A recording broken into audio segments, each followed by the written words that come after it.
Thank you so much for staying with us on All Angles. I'm Dion Jax Miller. We're talking teaching and the new Teaching Council bill that's currently before the Parliament that's supposed to introduce a regime of registration and licensing for teachers. What are some of the issues? Joining me in studio to talk about that, we have Opposition Spokesperson on Education, Senator Damion Crawford. We have outgoing Secretary for the Jamaica Association of Homeschoolers, Trudy Lee Panton. Also with us, Grace Baston, Vice Chair of the Ecumenical Education Committee, and Stuart Jacobs, who is the President of the National Parent-Teacher Association.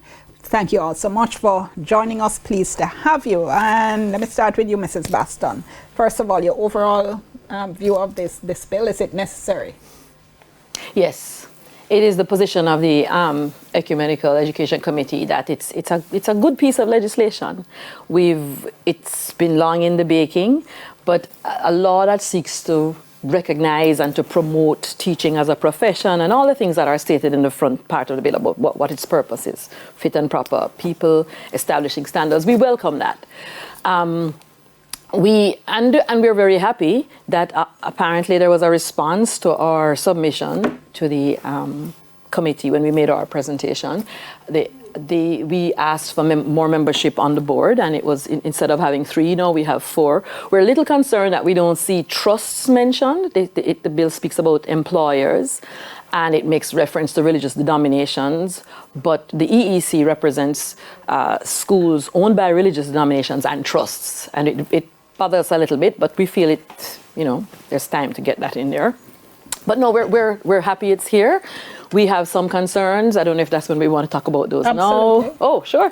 So one of the things that bothers us is certainly the whole area of disciplining teachers. It seems as if you run the risk of usurping the powers of a school board. Mm-hmm. And that principle of some subsidiarity that says matters that can be settled and handled at a lower level, you do that, and only afterwards do you intervene. When I read this, it sounds to me that anybody who, I'm not happy with this principle or with the board members, I'm going straight to the council because I want to say that this man in my class did this. First of all, it sounds like an administrative nightmare to me to be receiving those kinds of complaints. I know it talks about the council, that committee being able to refer the matter back and so on. But you see, my worry is that relationship, employer-employee, you're employed to the school board. There is a way in which I don't want to be hearing from this entity outside a decision they've made about my employee that I haven't had anything to do with. So we're worried about that arrangement. We don't think it's practical, and as I said, the threat of the usurping of the functions of the school board. We're also very, very anxious to see the regulations because, as you know, this is the parent law. The meat, where it hits the road is what those regulations look like. And I am happy, the sense I have is that the government understands that the churches and the trusts are partners in this business, and not tiny partners either. History and the billions of dollars in investment, land, human resources, don't make us a tiny partner. We consider ourselves equal partners. And we're happy that it sounds like the Ecumenical Education Committee will be invited to take part in that process of the development of those regulations, because we're very anxious. A lot hangs on how what the regulations look like. All right, I'm going to go to Mr. Jacobs and ask him, because I think generally everybody's position is that in principle it's a good idea to have the bill and the council, but the devil, as I say, is in the details. And the point you made about regulations is especially important in our context where we're held for past legislation and 10, 20 years later there are no regulations. So a lot of the finer details still not in place. But Mr. Jacobs, your position, any issues from you in terms of the bill? First of all, on a positive note, the bill is a transformative piece of legislation. Transformative in the sense that it can reshape our education landscape for the better. And that's what we're really excited about. Why do you think it's so transformative? Because we look at other professions that exist, and none of them, the teachers do not have that council that regulates and ensures that there are certain standards that are maintained, have to be maintained. And without that happening, we could continue on a road where we have teachers in the classroom, or those who are teachers in the classroom, who are not fully qualified or fully standardized. Now, if that continues to happen, what is the loophole here for those who will want to use it to usurp the laws and so on? And so we will want to look at it in the sense where it is also the way in which that children will receive the instructions that they really deserve without any delay. And we want to also promote the equity and access to what it is that a quality education and establishing that is an ongoing professional development in any shape or form has to be something that we look at. When one looks at what happens throughout the Caribbean and other jurisdictions where education is at the forefront and is growing and developing, they have similar things as this bill. And so we need to look at it not as something that is punitive, not something that is to make teachers go under a shell or to close in, but to do two things: highlight the education standards of our teachers and to avoid retention of teachers. We can keep our teachers. That is the biggest problem that the NPTAJ has right now with teaching in education in our country. Not everything else, but that our teachers are staying. Our good teachers are remaining in the classroom. I come back to you on that because I'm not quite sure I see the connection between the Teaching Council Bill and the retention of teachers, but I can come back to that. Ms. Panton, let me come to you because the bill differentiates as its latest iteration. Yeah. Because earlier on, it was supposed to catch all homeschooling, including if I'm homeschooling my kid. Now it says if I'm homeschooling my child, then, the bill doesn't apply to me. It does if I'm homeschooling other children. But why should parents homeschooling their children be completely exempted from the need to maintain standards? So, all right, so we are not opposed to the maintenance of standards, regulations, policies of any kind. However, and I too want to add my support for the bill in principle, and that is why we were also very happy to know that we were received at the committee level and that our recommendations were also accepted. Our belief is that we were kind of inserted into the bill at the last minute because and that's prior to the committee sittings, because it does not necessarily address the issues concerning the homeschool community. So it's almost tacked on to it. And so it's not that we're opposed to regulation. We believe that there should be a regulatory policy framework that governs homeschooling specifically, separate and apart from a teaching bill, because we are not claiming to be professional teachers. We are parents, and according to Section 21 of the Education Act, we have the right as parents to manage the education of our children. But if you choose to exercise that right, why shouldn't you be subject to some of the same standards as other people teaching children? The fact that the child is your child, why should that in and of itself exempt you from having to maintain standards in the profession? There are already policies that relate to parenting, the Child Care and Protection Act, other regulations in relation to raising children. But this is not raising children. You've now taken on the task of teaching your child. Well, that is where the discrepancy might be, because our understanding, we as parents, we didn't take on the responsibility of teaching. We are parents. That is our responsibility.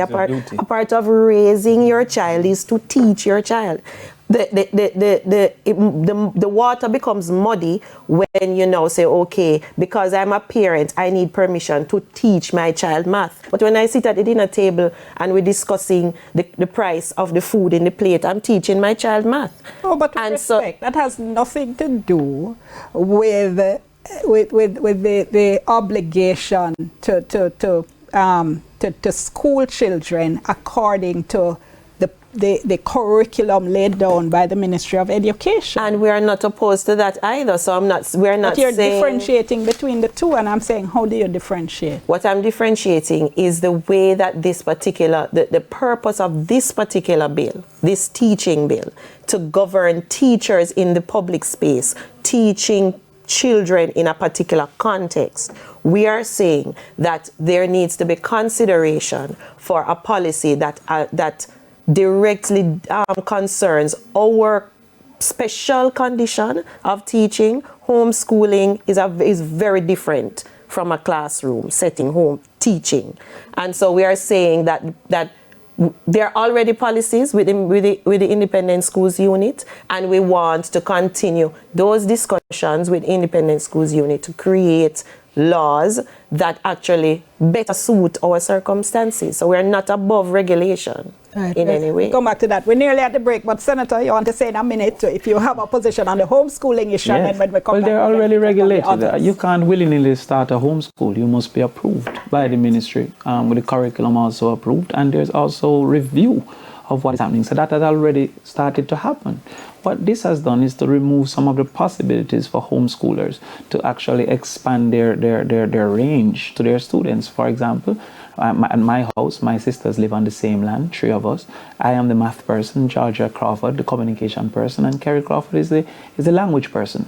If we should decide to specialize in teaching our family members, this bill said that I can't teach Georgia's child because it's not my personal child, and she can't teach my child. What's wrong with that? What's wrong with that is because our capacity as a family allows for each of us to specialize in teaching any particular child. In which case you should be able to meet the requirements of the law, so why is it an No, issue? because what you have done is to add a line of resistance, and these requirements are also quite onerous. That, for example, continuous professional development should not be a requirement of a person who is homeschooling their child based on their particular impact and the immateriality of their impact. I'm impacting my child in the way that I think my child should grow. So what I hear is that you're saying, I personally am qualified. My sister herself is qualified. But my other sister or brother are qualified. Yes. So what you're doing is individualizing the discussion, and No, that's not how because you I'm make saying- policy and no, law. no. What you There put in policy and law for the benefit of the best interests of the child, and with the assumption that not all parents might be as qualified which already as yours. exists. So therefore, any homeschooler must apply and prove their competence before this bill came in. I'm at break. That is something Let's go to break and we'll pick up after that. And remember our WhatsApp line, it's 876-254-0693, 876-254-0693. Give us your first name, give us your general location. Thank you so much for staying with us. All right, so we're talking teaching council, the teaching council bill that's before Parliament and its impact on the profession. Remember, you can message us, our WhatsApp line, 876-254-0693. Give us your first name and your general location. All right, so Senator, let me let you pick up because you have some concerns about some of the specifics that are being requested of the teachers. Why is that? Because of fairness, first of all. So, for example, there's a greater collective benefit of continuous professional development than individual benefit, as there is no pay increase, no, etc. So, if there's a greater collective benefit, societal benefit, then the cost should be borne by the society. The minister said that they have examples of ones that are free. But even the Early Childhood Commission is putting one on the 19th of May for $20,000. And that will only be some of the hours for which it is required and mandated. Now, when it is not mandated and you choose if you can afford to, for example, then when it's mandated, if you can't afford to, there becomes a financial risk. So because there's a greater social benefit, we believe that that cost should be borne by the society and not the individual, as there is no cumulative increases in your salary having completed that particular thing. So we're not against the development, or against the probability that it will be an onerous cost. There must also be, because it's mandatory, guarantee. Sorry, the probability that it will be an onerous cost. Yes. But you've cited one conference, right, at admittedly what sounds like a high figure. Right. But as I said to you elsewhere, I mean, I'm in a legal profession where we have CLPD, continual legal professional development. And the providers develop based on the need. Yes, so what we're saying... And nobody is paying $20,000 to go to one conference. So what I'm simply saying is to consider this probability and to ensure that this risk isn't achieved. But So are in you, this- what I'm saying is, are you tilting at windmills? Are you inventing straw men and then knocking them No, down? because I've just given you an example. No, you for- gave me an example of one conference, because and I'm I'm- saying I find it Yeah. incredulous Yes. that in a system that you're going to have mandatory seminars and development, that anybody is going to be requiring you to go to a $20,000 conference. No. It's not going to happen. There are requirements for continuous development. That continuous development could be at a cost, or could not, and could be free. The No, bill but is you're waiving a $20,000 conference as an No. example of what would be problematic. is- and I'm saying of- to you, that's sorry, going to be, no, of that's what not is- going to happen. of what is possible. That's Because not going to this- happen, Senator. No, but you Come can't on. continue to say it's not happening when it's But happening. I All can right. say without reservation that nobody of any professionals are going to accept, say, you are forcing me to pay $20,000. And that to is go to why a I'm saying, conference. therefore, it's not gonna yes. happen. And so, since we're not going to accept it, which is a bill that must be accepted by the teachers, and I don't think we accept the power that these teachers have. If they don't register, we can't close schools. So we need them to buy into this bill. So all the perceived risks must be commented on. So, for example, if the ministry said, listen, we will guarantee that these will be available, and if you choose to pay for some, that is up to you, but all of these will be available, then that is a reasonable risk reduction. Let me ask the others' views on that, Mr. Jacobs. Professional development issue. Why would you be a teacher and not want to professionally develop yourself? I mean, Nobody said that. Because let's look at Section 5, subsection 1. A person shall, in the exercise of the function of that person under this act, regard the best interest of the child as the paramount consideration. And it further goes on, for the purpose of this, the best interest of the child shall apply to all students.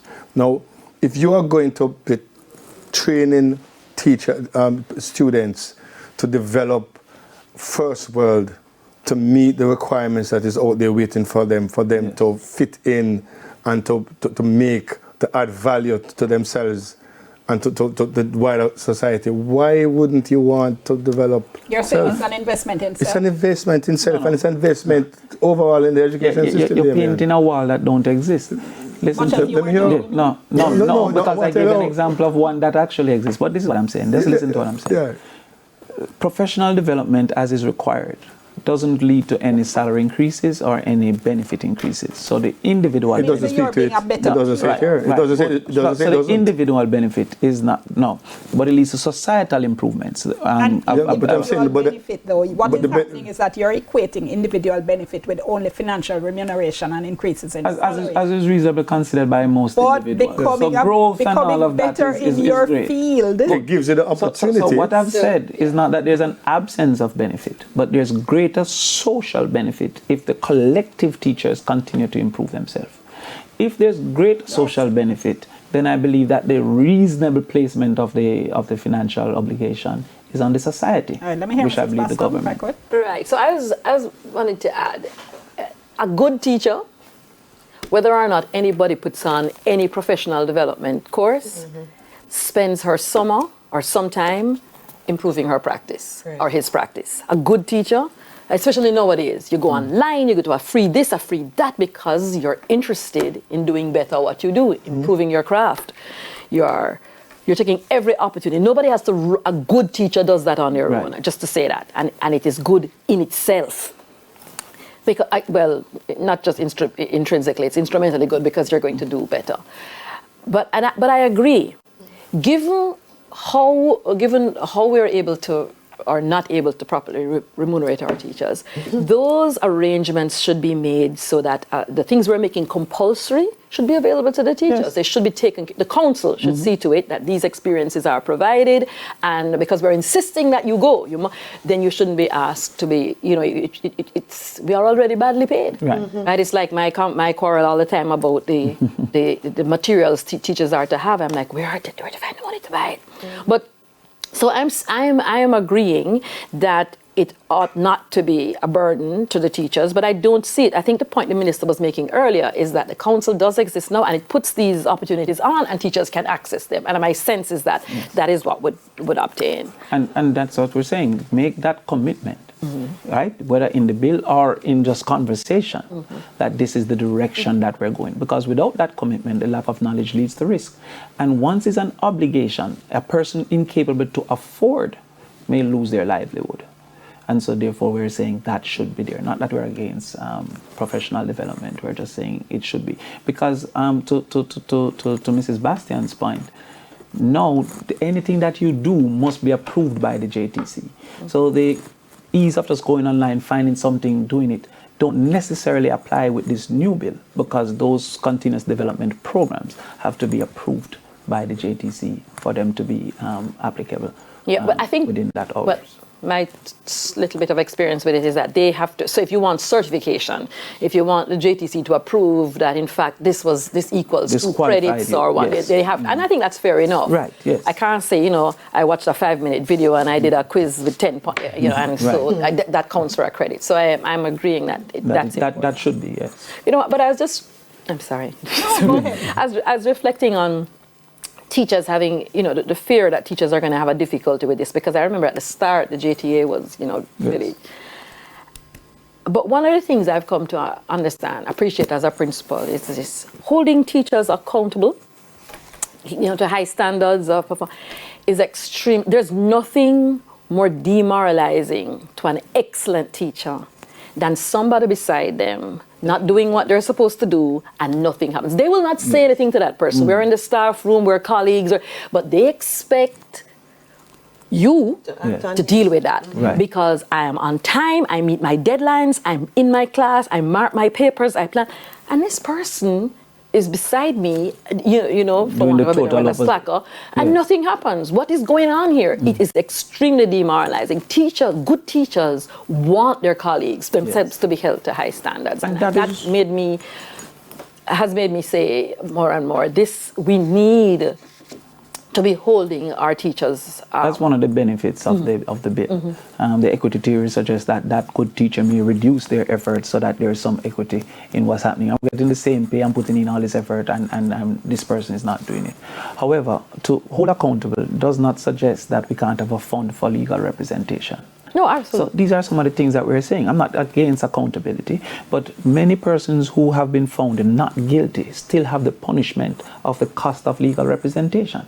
So therefore, we're saying that there should be a fund, at least for those found not guilty, to be able to reclaim that expense. So if you make an accusation to a teacher who faces this entity and will not face without a lawyer, I mean, I'm not even answering letters to Integrity Commission without my lawyer. So therefore you face it, you hire your lawyer, you're found not guilty, but you still have the punishment of having to pay that lawyer.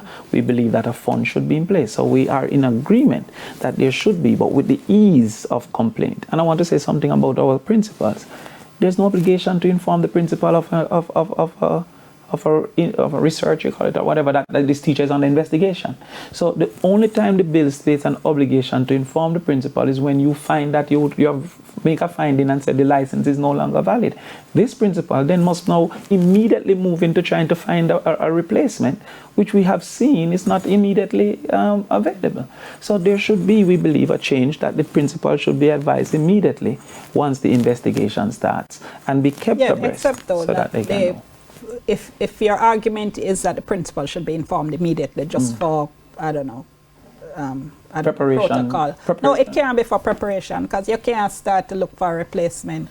No, but you know where the trend is going. That's why we say no, you cannot though. No, I'm saying kept up to date. So we're investigating. No, I'm not arguing with the kept up to date. I'm not arguing with the informed. I'm saying it doesn't result in the next step you take, which is replacement. I'm saying the principal cannot look for a replacement for a teacher who is under investigation but still in position. No, I'm saying this principal will not be at ground zero at the point that they information would have to be, Senator, because they cannot do anything else while the teacher is in position and no adverse finding has been made. No. Principal can't do nothing. All right, so we have one situation where principal is being informed that this is what happened, this is the evidence, this is the probable outcome.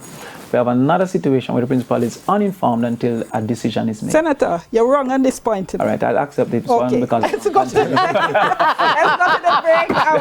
we come back. Remember our WhatsApp line 2540693 876-2540693. Give us your first name and your general location. Thank you so much for staying with us. We continue to talk about the Teaching Council bill. Remember our WhatsApp line 876-2540693. Now Anne-Marie says Senator Crawford is being truthful about paying for personal development. If the money is not paid, the receipt sent in beforehand, you can't be a part of them. Also, personal development, she says, can be in different forms, such as buying books. Men know about that. What the bill says is that the council shall develop a framework for continuing professional development, and that usually comes in that can come in different forms for real, like, seminars, workshops, all kinds of things. Men know about buying books. I don't know how just buying a book and put it on my bookshelf necessarily equate. But you accept travel as a cost, though. Accept what? Travel as a cost. What do you mean? Meaning getting to the space, to the location where the training is happening. And that then becomes a... I'm not arguing with that. I'm arguing with her position that buying a book constitutes... No, they might have like packages and stuff like that that is for sale. That is also a problem. Senator, that's not what she said. She said... I'm just lending some assistance to the person who agrees. Let's go to the issue of the re-registration, though, because again, you have an issue with that. You think every 5 years for re-registration is too onerous? Well, not only onerous, I think the government is incapable to execute. All right, let's separate them, because logistics is one thing. All right, every 5 years is a long time. Yes. And again, I'm bringing to it from my position of having to register every year, every January. There are two things that we must accept. One, there are different professions. For example, there's more autonomy within your profession as a legal person, and there's more autonomy within medicine. There's less autonomy within teaching because they have a board, they have a principal, etc. They have a curriculum that must be 5 years taught is a long time. and they have a ministry. There's also best practices. I can speak to Canada, I can speak to UK, that you only register once. So therefore, once you're registered, unless there's reason for review, there is no review. We're having a system that we're saying every 5 years you must go back through that process. Sorry, if you're comparing, though, I mean, acknowledge that there are different comparators. Yes. So there are other places in which it's indeed. There is the United States that is every 5 years. There is New Zealand that is every 3 years. Okay. But I'm saying that in our situation, because of the duty to report, right? In particular as it relates to the police record, there's a duty to report by the principal and individual who know of an adverse finding. Then after the first police record, we don't believe there's a need for a second. But the whole point of asking for assuming you accept that the police record is necessary in the first place, because this is somebody who's dealing with your children. Yes. Want to make sure, say, you're not a pedophile, right. You never have no conviction for sexual assault. But the fact that you have a clean record today doesn't mean you're going to have a clean record 5 years from now. So why shouldn't? So unless there's reason for assumption, then you can require it. But without no reason for assumption, you're asking 35,000 people to go to a police record system that will take years to deliver all of those. So you can't put into a bill something. That's why I'm saying separate the logistics. Right. So I see Mr. Jacob shaking. Yeah, the question is, why not? Why not get yourself re-registered in over 5 years? We should not look at what exists. We're having a police record system that is slow in coming. Yes. But look at it that it is needed, because we have persons who will be teaching our children, sitting in front of them, who might be serious offenders. Yes. And the system needs to find them. Mm-hmm. And this is one way of doing it. If we're going to look at teachers being professional and best fit, best practice, then we ought to have in place that system that allows us as parents to feel very comfortable that the teacher who's teaching our children is fit and proper. Why not? We're running out of time, so I want to make sure I go back around the table, Mrs. Baston, and then I come to you, Ms. Panton. Right. The position of the EEC on, we didn't take issue with this business of the re-registration or the requirement for the police record. Personally, my concern would probably be the how difficult it is, how impossible it is, rather than in principle should we do it. You don't want to have a requirement. It's like when they say you can't have if a law is not practicable, it's not a good law. You don't have a requirement that can't be met. But as I said, I'm not representing the position of the church here. Okay.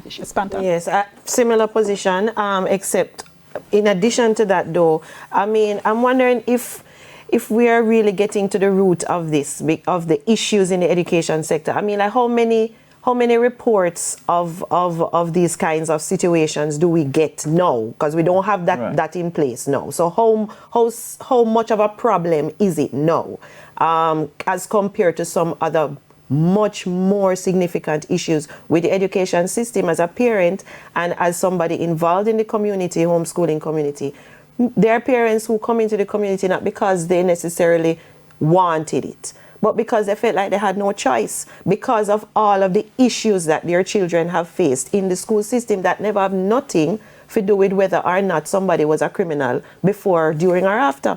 There are so many other issues in the school system, the bullying. It is awful. And those are the serious issues that nobody wants to really, because they're not fashionable issues, we're not really getting to the heart of those issues. Children are suffering in school, and the parents they go through it every day. They're seeking alternatives, and homeschool is one such. So here is the government managing the system, and that's part of the reason why we are saying get the thing in order overall, a comprehensive look at the situation, rather than picking out a situation ad hoc that really and truly was not a big issue before in the first place, while you have these other major issues with education system that not being addressed, and the parents are not being held accountable. They are not being brought to the table enough in terms of getting into the discussions that need to be had to fix the problem. And if we carry the argument to its final conclusion that this year don't mean that he's still not a criminal, then you'll need it every day, every month, every week.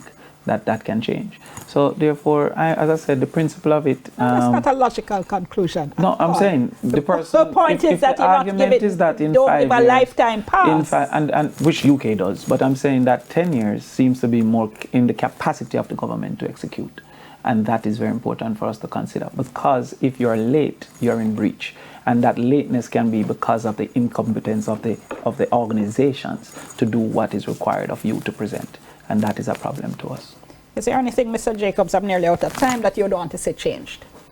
I don't want to say change and I have to side with the church, to be honest with you, that there's this further clarity as to who it is that will be responsible for certain things in the act. It's still unclear, certain things there. Well, I know that one of our concerns was the chairman of the board. That, you know, it says here that it will be the minister will appoint that person.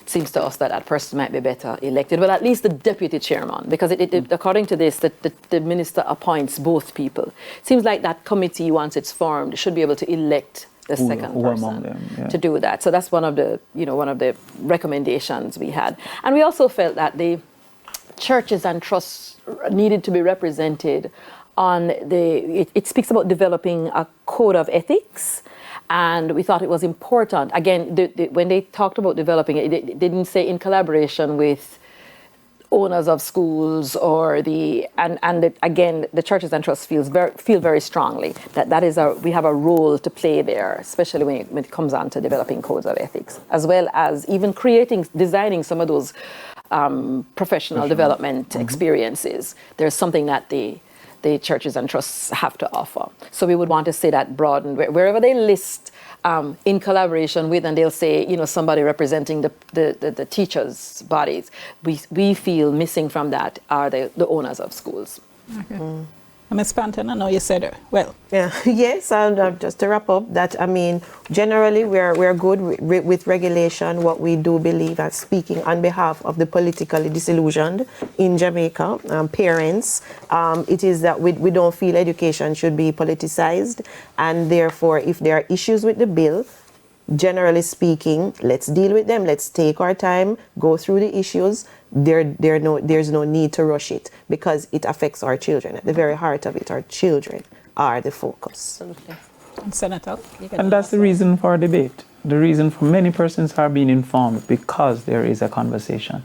And I think that is one of our greatest contributions that we can make. Persons can decide where they agree or disagree, but there are going to be opinions within the conversation that should be highlighted, and then we will see what the best outcome is for everybody. What What, in your mind, was the tone of the debate in the Senate?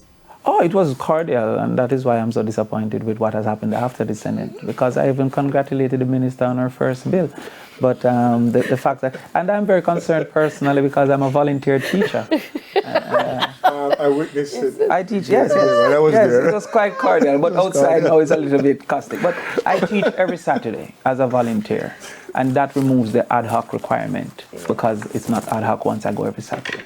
I therefore will be asked to be registered as a teacher to go and offer my services in mathematics. I believe that's an overreach. All right, gonna have to leave it there. Let me leave with a comment from Richard, who said he's a math teacher with more than 35 years experience. He says, Dion, are you aware that the ministry stipulates each school have at least one professional development seminar each term? Each midterm, the teacher gets at least 1 day less than the students. Well then, you're ahead of the curve then. That's a good thing. Gonna have to leave it there. Thanks so much to all our guests. Thanks as always to you at home for watching. Come back for another edition of